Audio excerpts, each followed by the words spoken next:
uz vēlēšanām, tas jau nenozīmē, ka tā politika pat tevi neinteresēs. Tu jau nedzīvo vakumā. Jā, tu dzīvo, viss, kur tu dzīvo, ir, nu tā viena politika vien ir, kā tev iela ir, vai kā tev učuks, vai kāds tev policists, kā tev medicīna ir. Un ja pat tu neaizēji uz tām vēlēšanām, Saeima jau no tā mazāk nepaliek. Jā, nav tur 90 deputāti vai 70, ir tie paši 100. Un savu balstu nenododot, tu pat, es palaidu garām iespēju kaut minimāli priekš sevis saprast, nu, ka tad jau var kaut kādu ietekmi. Jā. Tur tas ir, man liekas, tik vienkārši, jo tad vispār nedrīkst žēloties ne par ko, bet tad jādzīvo kaut kādā ārpus telpas, tev jādzīvo šitās realitātes un šitās valsts. Jā.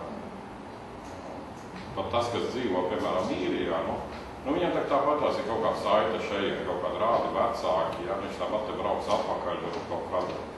Jā, tāpēc es saku, ka mums jāsāk veidot, ka tā valsts ir nevis tā, šitā zeme, ja, bet ka valsts ir kaut kāds virtuāls projekts, kas mums tur kopā, kaut kas tāds, modernāks, ja vienalga, tu pasaulē esi tā vieta, ko tevi saika.